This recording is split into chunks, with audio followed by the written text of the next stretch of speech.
Library System invites you to get your child ready for school with early literacy videos.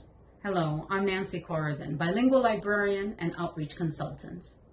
What is early literacy? Early literacy doesn't mean teaching your child how to read. Instead, it means helping your child develop the skills he or she will need to become a successful reader. It begins at birth.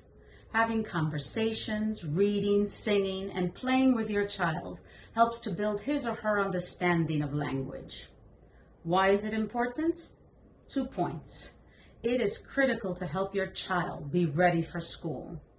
And strong reading skills form the basis for learning in all school subjects. In this video, I'll go over how to select a book to read to your child and how to read to your child. In selecting a book, first read the book. Make sure it's something you like. And choose something that's age appropriate for your child. Now that's a little bit difficult because books don't always have that information. In board books, it's often on the back side of the board book. And on picture books, like this one, it's behind the title page. But I have to say, in all these books that I have here, only one of them states the age, which is this board book. And it has it behind the title page. It says 4 to 7 years of age. But you could always ask the librarian at your local library, and they'll help you out in choosing the right book for your child. Now, as a good rule of thumb, board books are good for children that are infants to toddlers, to about 3 years of age. And the main reason is because they're made with cardboard pages. So they're very durable and good for the handling that a child of that age will give the book. They also don't have a lot of text. In this case, there's more text because it's both in English and in Spanish. And then there's picture books, like this one. Now this picture book is for older children, only not because of the text. There's not a lot of text in this book either, but the concepts are more advanced. For example, it's about parents teaching their child to be themselves. And sometimes that child is not like any other child. So it's about identity. And it talks about being unique. Standing out from the crowd.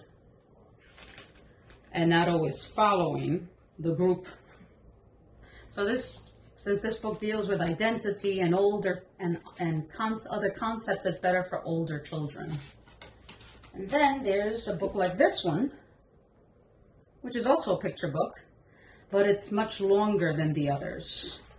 It doesn't have a lot of text, and it's written like in comic form, but you need the child to have a longer attention span to keep their attention to read this book. So it's for a child that's maybe 4 to 7 years of age or an 8-year-old. And then there's a book like this one. And this is an advanced picture book. This book is about jazz musicians in the 50s in Harlem, about a photograph that was taken there. And each page has a poem.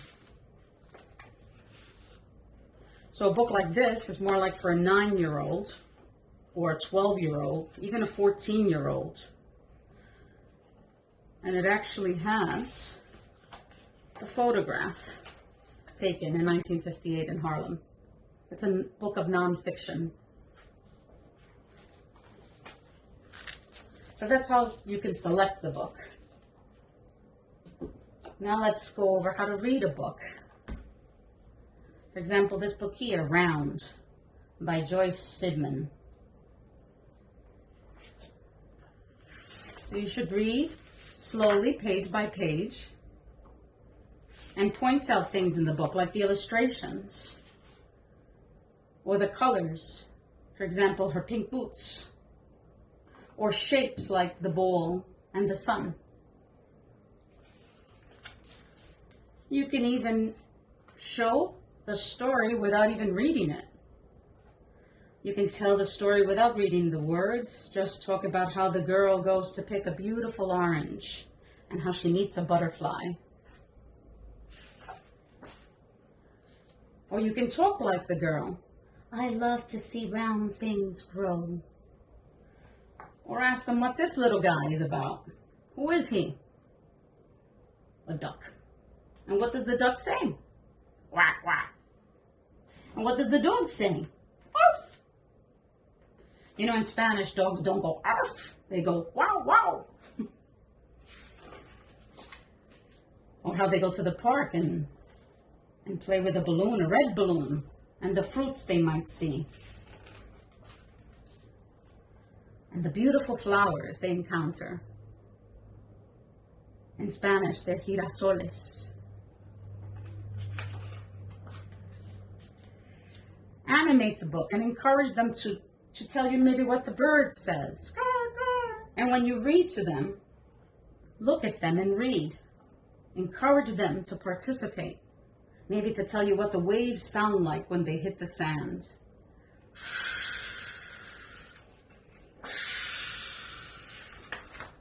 Or what rain sounds like.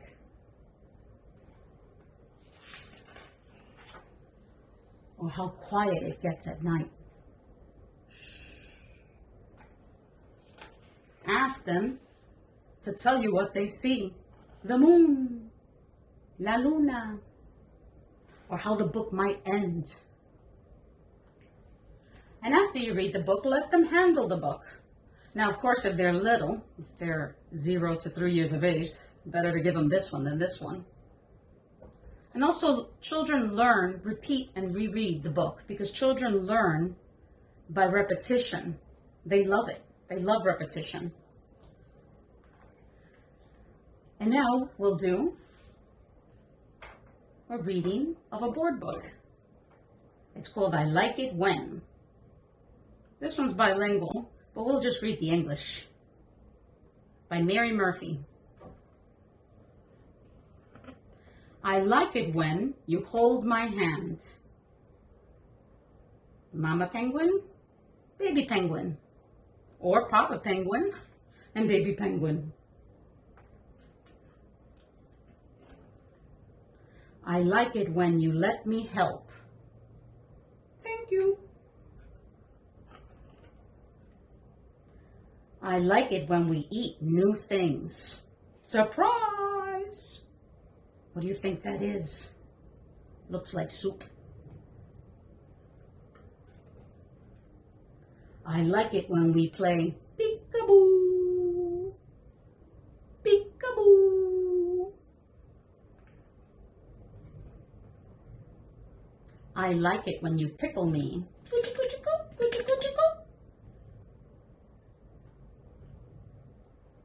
I like it when you dance with me. What do you think that is? That plays the music. La música. I like it when you read me stories.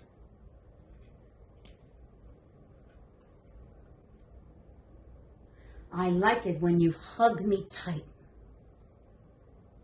Where do you think they're going? I like it when we splash about.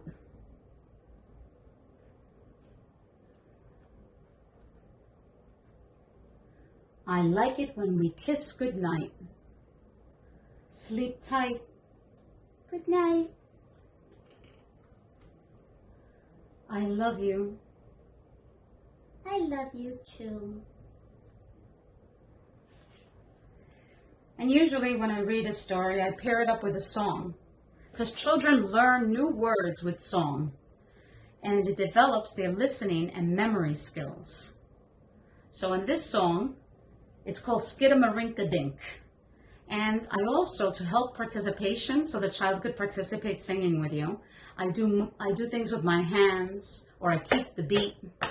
In this case, in this song, Skidamarink-a-Dink, we're going to show a heart.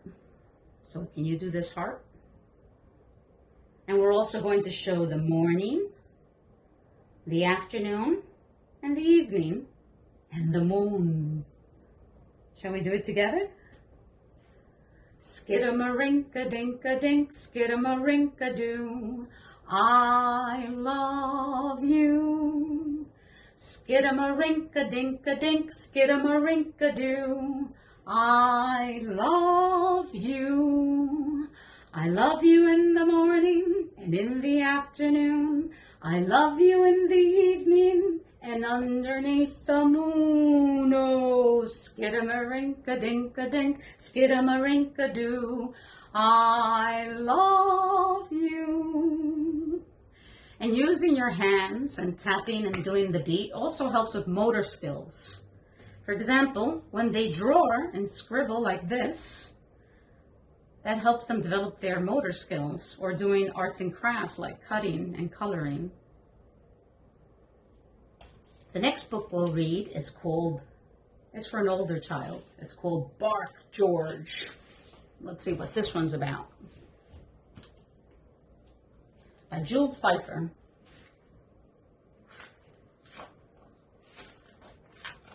Bark, George, by Jules Feiffer. George's mother said, "Bark, George." George went, "Meow." That's not the sound of a dog, is it? "No, George," said George's mother.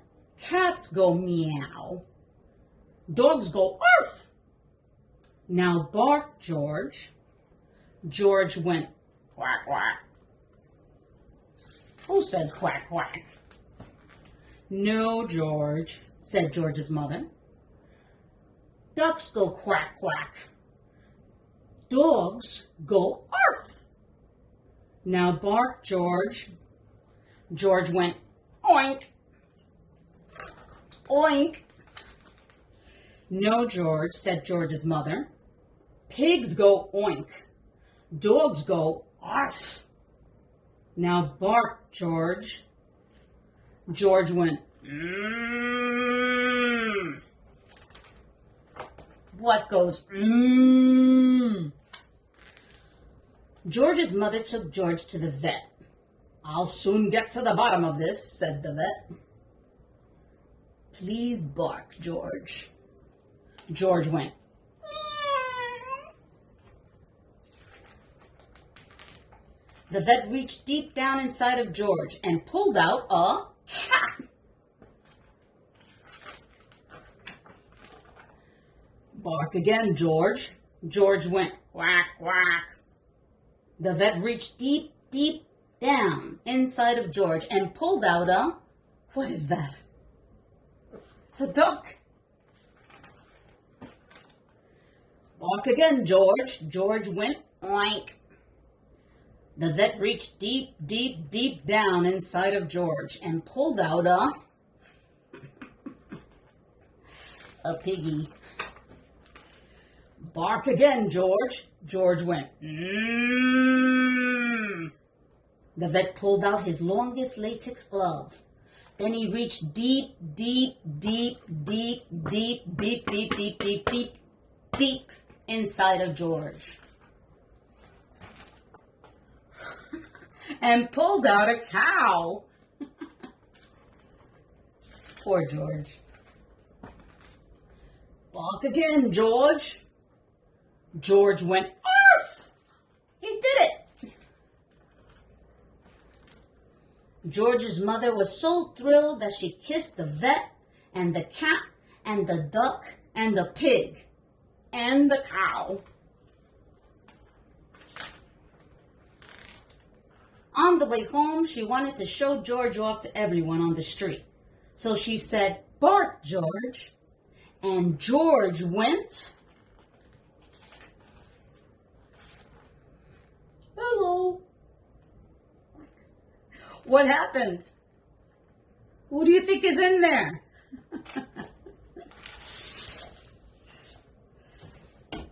So this one I'll pair up with a song called "If All the Raindrops Were Lemon Drops and Gumdrops." And we'll keep the beat like this. And then at one point, we'll put our hands on our waist like this and do this. to catch all those raindrops. Ready? If all the raindrops were lemon drops and gumdrops, oh, what a rain that would be. If all the raindrops were lemon drops and gumdrops, oh, what a rain that would be. Standing outside with my mouth open wide, ah, ah, ah, ah, ah, ah, ah, ah, ah, ah. If all the raindrops were lemon drops and gumdrops, oh, what a rain that would be. So I hope you can sing these songs to your children, and they'll love to hear them again and again.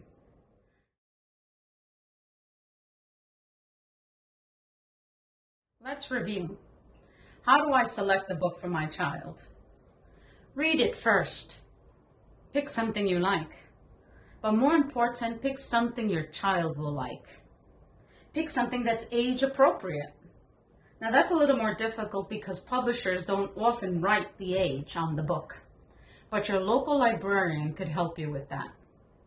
A good rule of thumb is that board books like this one and this one are good for children that are infants to 3 years of age. They're made with hard cardboard pages, and they have simple concepts of colors and animals, and don't often have a lot of text. Then there's picture books like this one, that they're for children that are a little bit older. And the reason for that is because it has more advanced concepts. In this case, it's about a mom and a dad that think their child is ready to explore and to learn about the world. To learn that they don't always look the same as everyone else, and that he should maybe find a friend, and how they should appreciate all the colors of the different people he meets, and how he should sometimes stand out and know when to blend in. So those concepts, since they're more advanced, they're for children that are a little bit older. And then in this example, Jazz Day, it's a book of nonfiction, which means it's a true story. It's about a photograph that was taken in Harlem in the 50s. And this one's for an older child in that it has poems on each page that talks about the musicians or the music that they played and how they dressed. But not all nonfiction books are for older children. Here's a book of nonfiction that's for younger children. It's called Animal Talk. And it has illustrations of animals and what they say. So it's also a book of nonfiction, which means true story. And what's funny about this book is that it's in English and in Spanish. It's bilingual. It tells you that the rooster says cock-a-doodle-doo. But in Spanish, el gallo says kikirikiki.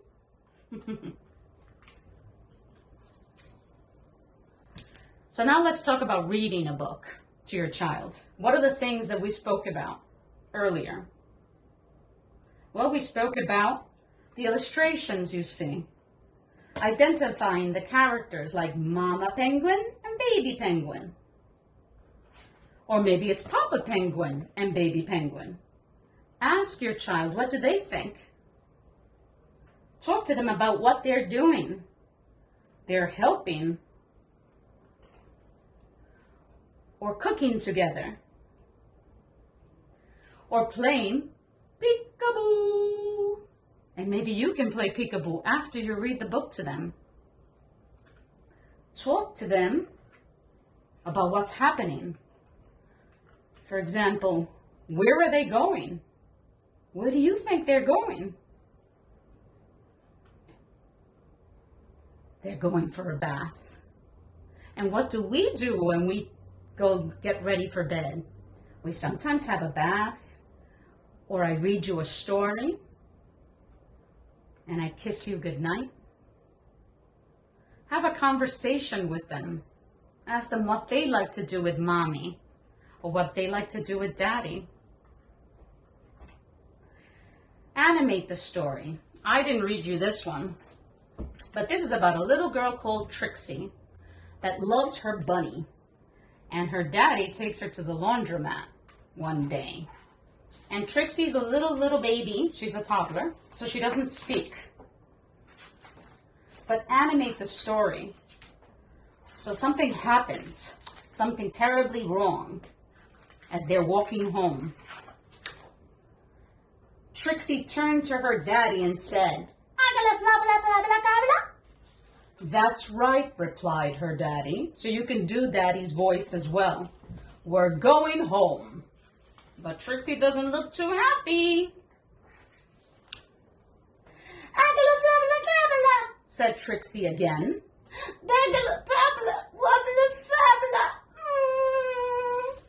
Don't be afraid to be the child. Your child will love it. "Now please don't get fussy," said her daddy. Well, she had no choice. Trixie bawled. Don't be afraid to be Trixie. And this is a good time to go over vocabulary. That's a tough word. Bawled. It means screamed. And in the book I read earlier, Bark George, and this is a book of fiction, because this book, every time George barked, he did or quack quack. And why was it? Because he had swallowed a cat. And you know that's not a true story, so that's a work of fiction. But here we saw a new word that they might not know, vet. Vet is a doctor for animals. And let them handle the book after they read it. It's good for them to take a look at it, to change the pages, and to get familiar with the book. Now, of course, if they're very young, better to give them these. And now let's go over songs and rhymes. I said earlier that songs and rhymes help children learn new words. And I sang, skidamarinka-dinka-dink, skidamarinka-doo. But you don't have to sing. You don't have to sing that song, and you don't even have to sing. You can do a rhyme instead, especially if you're a little bit shy about singing. Like, what about this rhyme? It's called Open, Shut Them. It goes like this. Open, shut them, give a little clap, clap, clap. Open, shut them, put them in your lap, lap, lap. Creep them, crawl them, slowly crawl them up into your chin, chin, chin. Open up your little mouth, but do not let them in. Well, I hope you enjoyed this video and that you learned from it. Please watch our other videos on how to get your child ready for school on firstfind.org.